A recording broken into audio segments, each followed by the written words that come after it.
ഈ കാര്യങ്ങളൊക്കെ ശ്രദ്ധയിൽപ്പെട്ടിട്ടുണ്ടോ അല്ലയോ എന്ന് പറഞ്ഞു. അപ്പോ ഞാൻ പറഞ്ഞു എന്റെ യഥാർത്ഥ വസ്തുത എന്താണെന്ന് കണ്ടെടുത്തണം.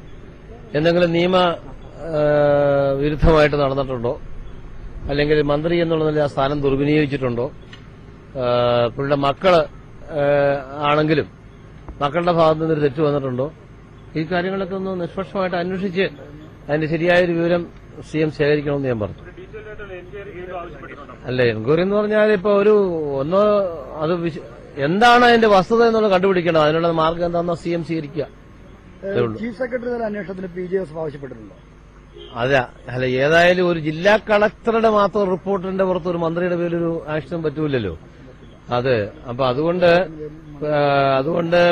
ആ നിലയിൽ കുറച്ചുകൂടെ ഉയർന്ന തലത്തിലുള്ള അന്വേഷണം വേണം.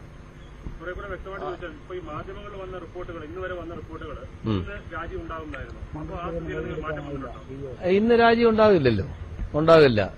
അപ്പൊ അതിനെപ്പറ്റി അതിപ്പോ ഞാനും വാർത്തയെ കണ്ടല്ലോ. CPM തീരുമാനം LDF ചർച്ച ചെയ്യട്ടെ, നോക്കാം. LDF വരട്ടെ, അത് സ്വാഗതം ചെയ്യുന്നു. ആ തീരുമാനത്തിൽ ഇല്ല, എനിക്ക് കിട്ടിയിട്ടില്ല. LDF സാധാരണഗതിയിൽ എല്ലാവരുടെയും ഒരു സൗകര്യം ചോദിക്കും, വിളിച്ച് ചോദിക്കാറുണ്ട്. ചോദിച്ചിട്ട് ഡേറ്റ് ഫിക്സ് ചെയ്യും. രാജിവെക്കേണ്ട ഒരു സാഹചര്യം ഇപ്പോഴുണ്ടോ? അങ്ങനെ തോന്നുന്നുണ്ടോ? അതൊക്കെ വളരെ ക്ലിയർ അല്ലേ. LDF തീരുമാനിക്കാന്ന് പറഞ്ഞാൽ ആ ദിവസം വരെ ഏതായാലും തീരുമാനമില്ലല്ലോ.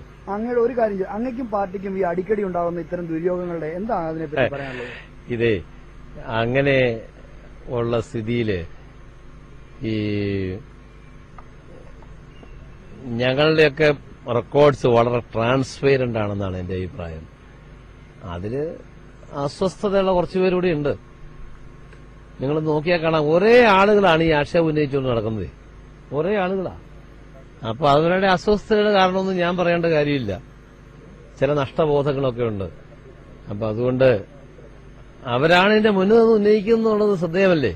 തെളിച്ചു പറഞ്ഞാൽ PC ജോർജിന്റെ നഷ്ടബോധമാണോ ഇത്തരം ആക്ഷേപം? PC ജോർജിന്റെ നഷ്ടബോധം, എന്നോട് തോറ്റ PT തോമസ്, ഇവർ രണ്ടുപേരും ഈ കേസിന്റെ എല്ലാം മുന്നിൽ നിന്ന് പറയുന്നത്.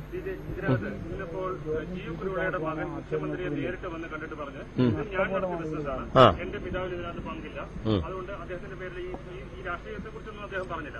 ഇതേ അഭിപ്രായമാണോ PJ ജോസഫിനും പാർട്ടിക്കും ഉള്ളത്? അതായത് അദ്ദേഹത്തിന്റെ മക്കൾ നടത്തിയ ഇടപാടാണ്, അതിന്റെ പേരിൽ അദ്ദേഹത്തെ മന്ത്രിസഭയിൽ നിന്ന് അല്ലെങ്കിൽ മാറ്റി നിർത്തേണ്ട ആവശ്യമില്ല. ഈ മക്കൾ നടത്തിയ ഏർപ്പാടാണെങ്കിലും കുഴപ്പമുണ്ടോന്ന് അന്വേഷിക്കാം. കാരണം അതിന്റെ ഒരു ധാർമ്മികമായ ഒരു ഉത്തരവാദിത്വം ഒക്കെ ഏത് പിതാവിനും ഉണ്ടാകാം.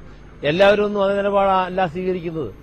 ഈ കാര്യത്തിൽ മക്കളാണ് തെറ്റ് ചെയ്തെങ്കിൽ പോലും അത് അന്വേഷിക്കണം. അത് കുഴപ്പങ്ങൾ കാണിച്ചിട്ടുണ്ടെങ്കിൽ PJ തന്നെ പറഞ്ഞൊരു കാര്യമുണ്ട്. അങ്ങനെപ്പോലെ ഈ മൊറാലിറ്റി ഉയർത്തി പഠിക്കുന്ന ആളുകൾക്ക്, ഈ ആളുകൾ നയിക്കുന്ന ഒരു പാർട്ടിക്ക് ഇത്തരം ഒരു ആക്ഷേപങ്ങൾ കേട്ടുകൊണ്ട് അധികാരത്തിൽ തുടരുന്നത് ശരിയാണോ? അത് ആക്ഷേപം ഉന്നയിച്ചുകൊണ്ട് മാത്രം കുഴപ്പമുണ്ടാവില്ല. ആക്ഷേപം ആർക്കെല്ലാതിരും ഉണ്ടായിട്ടുണ്ട്. ആ ആക്ഷേപങ്ങൾ അടിസ്ഥാനമുള്ളതാണോ എന്നുള്ളതാണ് പ്രശ്നം. അടിസ്ഥാനമില്ലാത്ത ആക്ഷേപങ്ങൾ നിരന്തരമായി പറഞ്ഞുകൊണ്ടിരിക്കുക, ഊണിലും ഉറക്കത്തിലും പറഞ്ഞു.